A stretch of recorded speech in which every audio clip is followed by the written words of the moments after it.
Hello बच्चों, welcome to this YouTube channel. मैं हूं विशाली, आपकी केमिस्ट्री एजुकेटर। तो नीट 2025 का पेपर हो चुका है और मैं जानती हूं कि बहुत सारे बच्चों का कॉन्फिडेंस इस बारी हिला है, क्योंकि फिजिक्स और केमिस्ट्री के जो फिजिक्स स्पेशली जो क्वेश्चन थे काफ़ी ट्रिकी थे। केमिस्ट्री का पेपर भी लास्ट ईयर के कंपैरिजन में देखा जाए तो आसान नहीं था, तो मैं तो नहीं बोलूँगी पेपर आसान था। फिजिकल, इनऑर्गेनिक और ऑर्गेनिक में से सबसे ज़्यादा अगर मुश्किल मुझे कोई क्वेश्चन दिखाई दे रहे थे तो वो मुझे स्टेटमेंट बेस्ड क्वेश्चंस इनऑर्गेनिक से दिखाई दिए। कुछ क्वेश्चंस थे ऐसे जो काफ़ी अच्छे लेवल के थे। तो जो बहुत सारे बच्चे ऐसे डरे हुए हैं, ये बोल रहे हैं कि ड्रॉप लेने का डिसीजन गलत था, या फिर जो ड्रॉप लेना चाहते हैं वो घबरा रहे हैं कि पता नहीं हम कर पाएंगे कि नहीं, क्योंकि ये अटेम्प्ट तो बहुत अच्छा नहीं हुआ। तो मैं सिर्फ इतना कहना चाहूंगी कि एक पेपर आपकी पूरी कहानी नहीं होता। हर सफर में एक मोड़ ऐसा जरूर आता है जहां हमें लगता है कि हम टूट गए, लेकिन वही मोड़ आपको सबसे ज्यादा मजबूत बनाता है। तो आप बिल्कुल भी परेशान मत होइए अगर पेपर डिफिकल्ट था, तो वो पेपर डिफिकल्ट सबके लिए था, ऐसा नहीं है कि सिर्फ आपके लिए था। अगर पेपर डिफिकल्ट था तो कट ऑफ भी कम जानी है। तो आप अभी परेशान मत होइए। इस वीडियो में मैं आपको केमिस्ट्री के सारे 45 क्वेश्चंस डिस्कस करूंगी। अब मैं आपको क्विक एक्सप्लेनेशन दूंगी ताकि आप एनालिसिस कर सकें कि आपका नेक्स्ट स्टेप क्या होना चाहिए। तो चलिए शुरू करते हैं, जिसमें सबसे पहला क्वेश्चन हमारे पास है, if the molar conductivity of a 0.05 mole per liter solution of monobasic weak acid is 90 siemens centimetre square mole inverse, its degree of dissociation will be। देखो ये क्वेश्चन बिल्कुल आसान है, वो क्वेश्चन बिल्कुल भी डिफिकल्ट की कैटेगरी में नहीं आता है। आपसे यहाँ पे डिग्री ऑफ डिसोसिएशन निकालने को बोला है, जिसमें आपको अल्फा निकालना है। अगर यहाँ पे आपको अल्फा निकालना है तो आपको मोलर कंडक्टिविटी दे रखी है। आपका अल्फा का फॉर्मूला होता है lambda m upon lambda m not. ठीक है, लैम्डा एम क्वेश्चन में गिवन है, लैम्डा एम नॉट आप निकाल सकते हो क्योंकि कैटायन और एनायन की आपको केटायन और एनायन की आपको molar limiting molar conductivities given है। तो फटाफट से रख लेते हैं। देखिए लैम्डा एम आपके पास कितना गिवन है क्वेश्चन में। लैम्डा हमें 90 siemens centimetre square mole inverse दिया हुआ है, तो हमने रखा 90। देखो लैम्डा एम नॉट कैसे निकालेंगे, question mono basic weak acid है। मोनो बेसिक है मतलब उसमें एक H प्लस होगा, एक H प्लस होगा और एक एनायन होगा। तो इसमें मोलर कंडक्टिविटी इसकी कैसे निकाली जाए, कैटायन और एनायन को जोड़ के। कैटायन कितना है 349.6 प्लस एनायन की मोलर कंडक्टिविटी 50.4 है आपके पास, तो ये आ जाएगा आपके पास 400। तो 90 डिवाइडेड बाय 400 तो आपके पास आया ये, विच इज अगर आप 2.25 अगर 10 से डिवाइड करोगे तो ये आंसर आ जाएगा 0.225। 0.225। तो आपके पास कौन सा ऑप्शन करेक्ट है यहाँ पे, ऑप्शन नंबर 4 करेक्ट है बेटा। ठीक है, नेक्स्ट क्वेश्चन पे चलते हैं। नेक्स्ट क्वेश्चन में हमसे दिया हुआ है क्वेश्चन नंबर 47। इन्होंने कहा दो स्टेटमेंट्स हैं, ये इनऑर्गेनिक से है।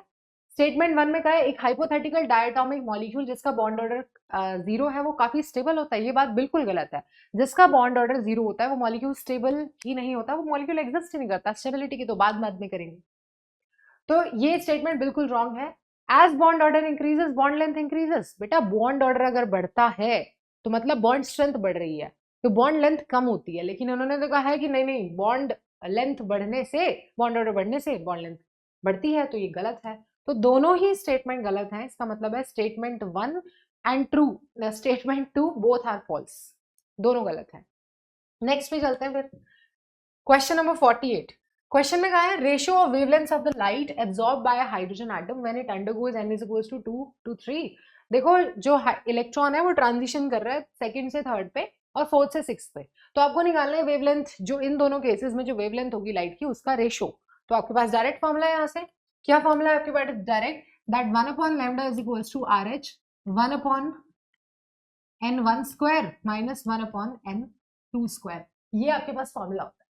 ठीक है, तो 1 upon lambda is equals to RH, आप लैम्डा 1 निकाल रहे हो, 1 अपॉन n1, n1 कितना है बेटा 224, n2 कितना है 339। तो आपके पास आ गया 1 upon lambda is equals to RH into 5 upon 36। ये लैम्डा 1 आया है। अगर लैम्डा 1 आप यहाँ से लिखना चाहते हो तो लैम्डा 1 की वैल्यू होगी 36 अपॉन 5 RH।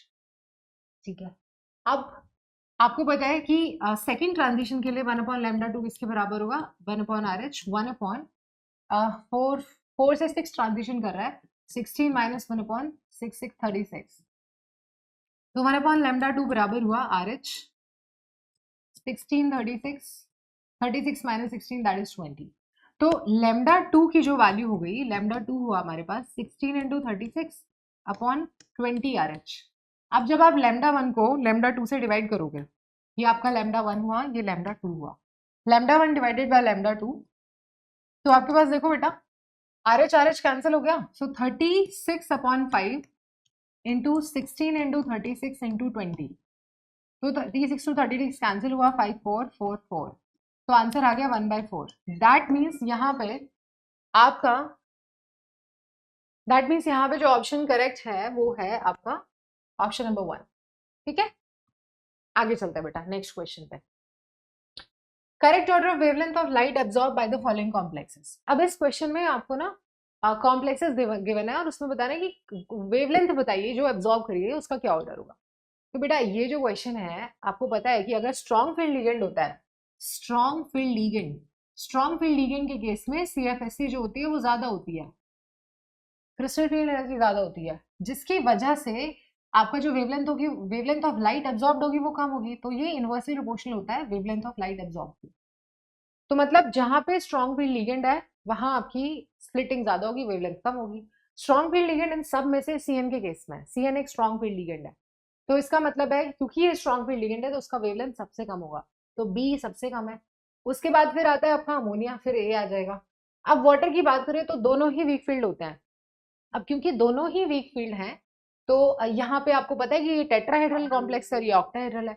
टेट्राहेड्रल के केस में जो स्प्लिटिंग होती है वो ऑलमोस्ट आधी होती है ऑक्टाहेड्रल का, तो इसमें स्प्लिटिंग सबसे कम होगी तो इसमें वेवलेंथ सबसे ज्यादा होगी, तो C की सबसे ज्यादा है और D की सबसे कम है। तो आपका कौन सा है, BADC। So option third is correct here. Next question बेटा, क्वेश्चन नंबर 50 पे चलते हैं। ये केमिकल काइनेटिक्स से है। If the rate constant of a reaction, आपको रिएक्शन का रेट कांस्टेंट दे रखा है बेटा, इसकी यूनिट से ही पता चल रहा है आपको कि ये फर्स्ट ऑर्डर की रिएक्शन है, सेकंड इनवर्स यूनिट है। तो ठीक है, आपको पूछा है कि टाइम बताओ कितना लगेगा जब इतने से इतने पहुंचा। ये क्वेश्चन भी बहुत आसान है। कैसे आसान है, तो यहाँ पे आपको क्या निकालना है, टाइम निकालना है। टाइम का क्या फॉर्मूला होता है, 2.303/k log of A0/AT। A0 कितना, इनिशियल कॉन्सेंट्रेशन हमारा 7.2 है, बाद में जो हमारा कॉन्सेंट्रेशन हो जाता है वो 0.9 हो जाता है, तो ये 9872 हो गया।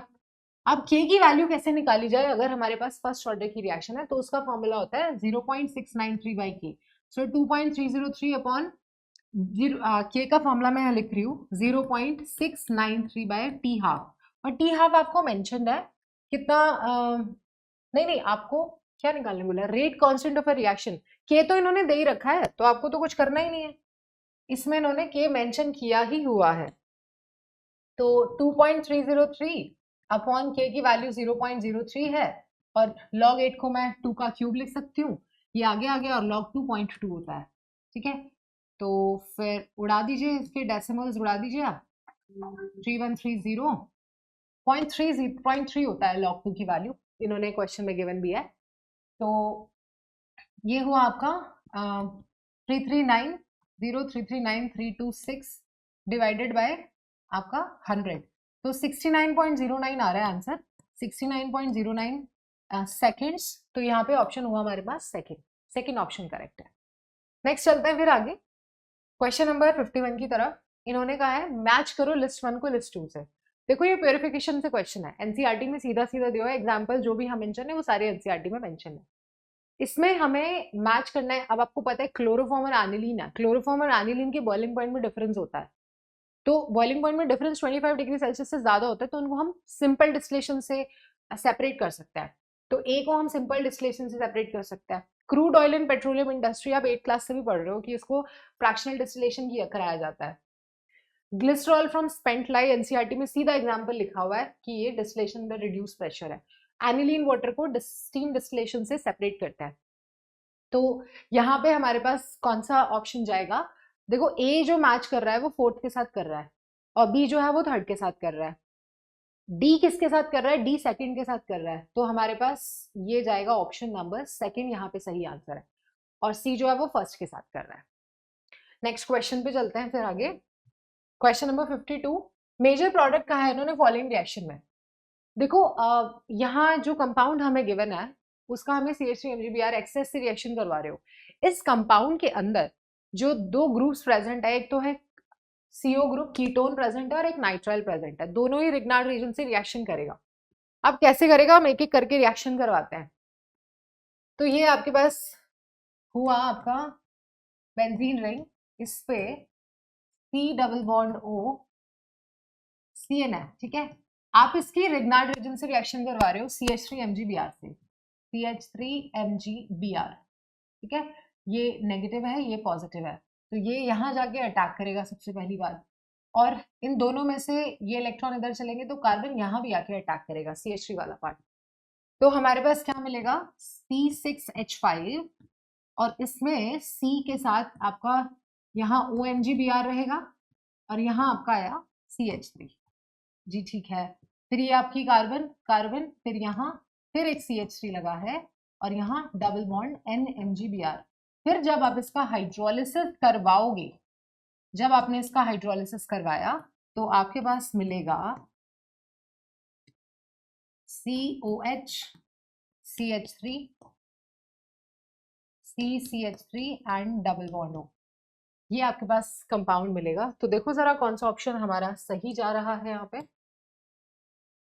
CH3 OH and CO CH3, तो ऑप्शन नंबर 3 हमारा यहाँ पे करेक्ट हुआ, ठीक है। आगे चलते हैं फिर नेक्स्ट क्वेश्चन पे। क्वेश्चन नंबर 53 में कहा है which one of the following compounds can exist as cis trans isomers. देखो बेटा, सिस ट्रांस आइसोमेरिज्म वो शो करता है या तो एल्कीन्स जिनमें जो भी डबली बॉन्डेड कार्बन है उन पे दो जो ग्रुप्स लगे हों डबली बॉन्डेड कार्बन के साथ, वो डिफरेंट हो, तो वो GI ज्योमेट्रिकल आइसोमेरिज्म शो करेगा। या फिर अगर आपके पास साइक्लिक रिंग है तो उसमें डिफरेंट जो कार्बन है उन पे डिफरेंट ग्रुप्स लगे हो। तो हम जरा देख लेते हैं यहाँ पे इस कंपाउंड के अंदर। तो सबसे पहला जो हमें दिया है वो 1,2 डाइमिथाइल साइक्लोहेक्सेन दिया है। साइक्लोहेक्सेन ये रहा, साइक्लोहेक्सेन फर्स्ट और सेकंड पोजीशन पे डाइमिथाइल है, तो ये आपका जियोमेट्रिकल आइसोमेरिज्म शो करेगा, क्योंकि ये भी आपका जो कार्बन है उसके साथ दो अलग ग्रुप्स लगे हैं, इस वाले कार्बन के साथ भी दो अलग ग्रुप्स लगे हैं, तो ये ज्योमेट्रिकल आइसोमेरिज्म शो करेगा। ऑप्शन 1 यहाँ पे करेक्ट हुआ। अगर मैं पेंटवेनिन की बात करूं तो पेंटवेनिन नहीं करेगा बेटा, क्यों नहीं करेगा, 1 2 3 4 5 यहाँ डबल बॉन्ड है, उसके आप देख रहे हो उसकी सिमिलर ग्रुप्स प्रेजेंट है, ये ज्योमेट्रिकल आइसोमेरिज्म नहीं करेगा। 2 मिथाइल हेक्स-2ईन है, 1 2 3 4 5 6, सेकंड पे मिथाइल है 2 मिथाइल हेक्स-2ईन, देखो ये भी नहीं करेगा, सिमिलर ग्रुप्स आ गए, ये भी ज्योमेट्रिकल आइसोमेरिज्म नहीं शो करेगा। 1 1 डाइमिथाइल साइक्लोप्रोपेन, साइक्लोप्रोपेन ये होता है, इसके CH3 ग्रुप लगे हुए सिमिलर, तो ये भी ज्योमेट्रिकल आइसोमेरिज्म नहीं शो करेगा, ठीक है। तो नेक्स्ट चलते हैं फिर फटाफट से क्वेश्चन नंबर 54 की तरफ। और क्वेश्चन नंबर 54 में हमसे कहा है among the following choose ones with equal number of atom, आपको चूज करना है जिसमें इक्वल नंबर ऑफ एटम्स हो। तो हमें 5 पार्ट दे रखे हैं, तो सब देखो, अगर आपको नंबर ऑफ एटम्स निकालने हैं तो नंबर ऑफ एटम्स का फॉर्मूला होता है नंबर ऑफ मोल्स को एवोगैड्रो नंबर से मल्टीप्लाई करो, मल्टीप्लाइड बाय एटॉमिसिटी, एटॉमिसिटी। तो हम सबसे पहले पार्ट के लिए निकालते हैं ए के लिए नंबर ऑफ एटम्स। बेटा देखो मोल्स निकालोगे तो given mass divided by molar mass, कितने टाइम्स जा रहा है, 2 टाइम्स, तो मोल्स आ गए 2। Na एटॉमिसिटी कितनी है यहाँ पे, एटॉमिसिटी देखो बेटा 3 कार्बन, 3 2 सोडियम 1 कार्बन और 3 ऑक्सीजन, 6 हुआ, तो 12 Na आ गया। बी पार्ट में क्या कहा आपसे, नंबर ऑफ एटम्स निकालने हैं, तो मोल्स निकालोगे बेटा 248 डिवाइडेड बाय 62, ये कितने टाइम्स जा रहा है, 4 टाइम्स, तो 4 मोल्स आ गए, 4 Na। नंबर ऑफ एटम्स कितने बेटा यहाँ पे 3, तो यहाँ पे आया 12 Na, ठीक है। फिर हम सी पार्ट पे आ जाते हैं। 240 डिवाइड और ग्राम ऑफ NaOH, बेटा 240 को 4 से 40 से डिवाइड करोगे तो ये 6 टाइम्स जा रहा है, तो नंबर ऑफ मोल्स आ गया 6 Na, और नंबर ऑफ एटम्स कितने हैं यहाँ पे 3 है, तो 18 Na हो गया। नेक्स्ट आ जाते हैं डी पार्ट में। 12 gram of hydrogen, number of moles निकालोगे तो 6 आएगा, 6 Na इंटू एटॉमिसिटी कितनी है 2, तो ये आ गया 12 Na। Next 220 gram of CO2, अब ये आपके पास ई पार्ट है जिसमें आप नंबर ऑफ मोल्स कैसे निकालोगे, 220 डिवाइडेड बाय 44, तो ये आ जाएगा 10/2 मतलब 5 Na, और नंबर ऑफ एटम्स कितने हैं यहाँ पे बेटा 3, तो आया 15 Na। तो बेटा आपको बताना है कि किसमें सेम है, तो सेम किस किस में आप देख लीजिए, आपका ए में है, बी में है और आपका डी में है, तो ए बी डी यहाँ पे आंसर हुआ, ए बी डी आंसर हुआ, ठीक है। नेक्स्ट क्वेश्चन, क्वेश्चन नंबर 55 में कहा है among the given compounds first to third the correct order of bond dissociation energy of CH bond. आपको बताना है कि ये जो क्वेश्चन में कि कार्बन और हाइड्रोजन का जो बॉन्ड है, यहाँ पे कार्बन, देखो जो कार्बन है और हाइड्रोजन का बॉन्ड है यहाँ पे ना, इस कंपाउंड में बेटा आई डोंट नो आपको ये पिक्चर विजिबल है कि नहीं है, यहाँ पे ना ट्रिपल बॉन्ड है, कार्बन और कार्बन के बीच में ट्रिपल बॉन्ड है, ये कार्बन है और ये आपका हाइड्रोजन है, ठीक है। इस वाले कार्बन और हाइड्रोजन, आपको बताना है बेसिकली कि कौन सा बॉन्ड इनमें सबसे ज्यादा स्ट्रांग होगा, क्योंकि जिसका बॉन्ड ज्यादा स्ट्रांग उसकी बॉन्ड डिसोसिएशन एनर्जी ज्यादा। तो यहाँ देखो बेटा, यहाँ जो कार्बन का हाइब्रिडाइजेशन है वो sp2 है, इस वाले केस में sp2 है। यहाँ जो कार्बन का हाइब्रिडाइजेशन है वो sp है, यहाँ जो कार्बन का हाइब्रिडाइजेशन है वो sp3 है। और आपको बहुत अच्छे से बात पता है कि जो sp हाइब्रिड ऑर्बिटल होता है वो सबसे ज्यादा इलेक्ट्रोनेगेटिव होता है, परसेंटेज s कैरेक्टर उसमें सबसे ज्यादा होता है, तो बॉन्ड इलेक्ट्रॉन को होल्ड करके रखेगा ज्यादा, तो ये वाला बॉन्ड सबसे ज्यादा स्ट्रांग हुआ, तो सेकेंड वाला बॉन्ड सबसे ज्यादा स्ट्रांग है। फिर आपका कौन सा आएगा, फिर आपका फर्स्ट वाला आएगा क्योंकि इसमें sp2 हाइब्रिडाइजेशन है, फिर आपके पास थर्ड वाला आएगा। तो कौन सा ऑप्शन करेक्ट हुआ, आपका हुआ ऑप्शन सेकंड। चलिए फिर आगे चलते हैं नेक्स्ट क्वेश्चन पे। The standard heat of formation in kilo calorie per mole of barium plus 2 इज। आपको पूछा है कि स्टैंडर्ड हीट ऑफ फॉर्मेशन बताइए बेरियम प्लस 2 की। तो देखो इस क्वेश्चन में हमारा डेटा जो जो गिवन है वो दिया हुआ है, standard heat of formation of sulphate ion SO4-2 का दिया हुआ है, और क्रिस्टलाइजेशन दिया हुआ है बेरियम सल्फेट का -4.5, standard heat of formation BaSO4 का भी दिया हुआ है। तो पहले तो हमें रिएक्शन लिख लेनी चाहिए यहाँ पे। अगर मैं रिएक्शन लिखूं यहाँ पे तो बेरियम प्लस 2 आयंस SO4-2 के साथ कंबाइन करता है और बनाता है BaSO4, ठीक है। अब यहाँ पे मेरे को निकालना है इसका formation enthalpy, standard enthalpy of formation, तो वो मैं कैसे लिखूंगी, enthalpy of products minus enthalpy of reactants, right. Product की जो एंथैल्पी है उसमें कौन आ रहा है, एंथैल्पी ऑफ फॉर्मेशन ऑफ आपका BaSO4, रिएक्टेंट में कौन आ रहा है, standard enthalpy of formation of Ba+2, and आपके रिएक्टेंट में कौन है, standard enthalpy of formation of SO4-2, ठीक है। ये आपको बेटा गिवन है, ये कितनी वैल्यू गिवन है, रिएक्शन जो बन रहा है क्रिस्टलाइजेशन हो रहा है तो -4.5 है, -4.5 इज इक्वल टू BaSO4 का फॉर्मेशन -349 है, और इसका मेरे को निकालना है Ba+2 का मेरे को निकालना है, एंड SO4-2, SO4-2 का इन्होंने हमको क्वेश्चन में गिवन है, ये रहा -216, तो माइनस माइनस प्लस हो जाएगा 216। तो अब आप निकाल लीजिए इसको, फॉर्मेशन ऑफ बेरियम+2 कैसे निकालोगे, ये निकलेगा आपका -349 प्लस 216 एंड -4.5, 4.5।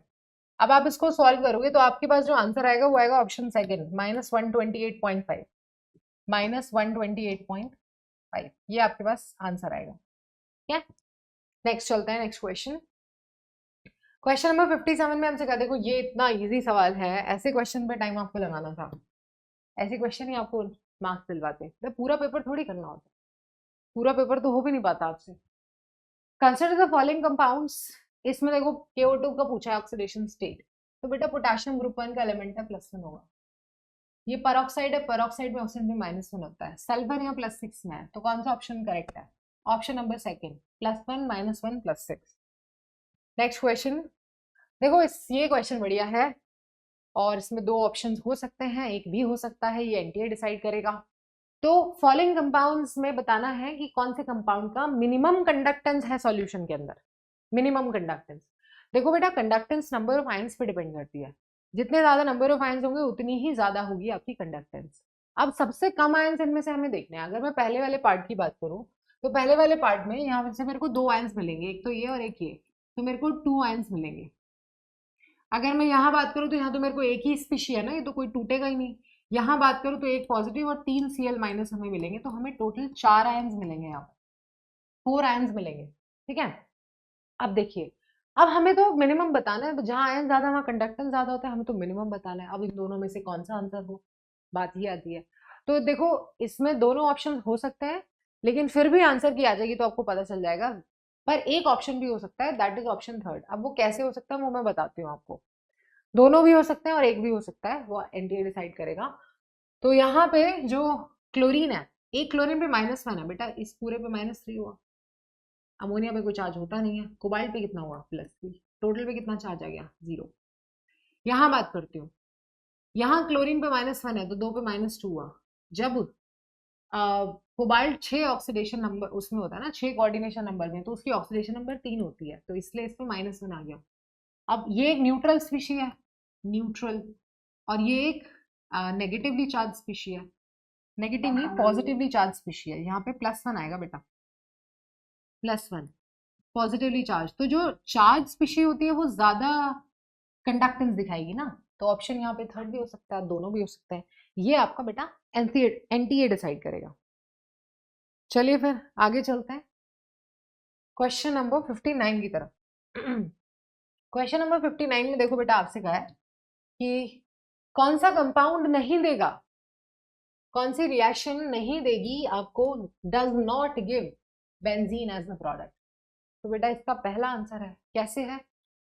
देखो ये डायजोनियम क्लोराइड है। डायजोनियम क्लोराइड क्यों आप वाटर के साथ वार्म कर रहे हो, वाटर में OH- आयन होते हैं, और न्यूक्लियो जो डायजोनियम सॉल्ट है उसको न्यूक्लियोफाइल से प्यार होता है, तो ये सीधा सीधा इसके साथ मिलके फिनॉल दे देगा। लेकिन अगर मैं यहाँ बाकियों की बात करूं, ये डीकार्बोक्सिलेशन है, इसमें बेंजीन मिल जाएगी आपको, इसमें भी बेंजीन मिलेगी क्योंकि ये एरोमेटाइजेशन रिएक्शन है। ये साइक्लाइजेशन है, इसमें भी बेंजीन मिलती है, 3 मॉलिक्यूल्स इथाइन के लेते हो, इन सब में बेंजीन मिलेगी, इसमें नहीं मिलेगी, तो ऑप्शन 1 यहाँ पे करेक्ट है। नेक्स्ट क्वेश्चन, इनमें से बताना है कौन सा पैरामैग्नेटिक होगा। बेटा पैरामैग्नेटिक सब्सटेंसेस होते हैं जिनमें अनपेयर्ड इलेक्ट्रॉन्स होता है, और unpaired electron generally weak field ligand की वजह से मिलते हैं आपको, स्ट्रॉन्ग फील्ड लिगेंड तो पेयरिंग करवा देते हैं। और ये सारे ही कॉम्प्लेक्स में जो आपको सेंट्रल मेटल एटम है वो निकल दिखाई दे रहा है।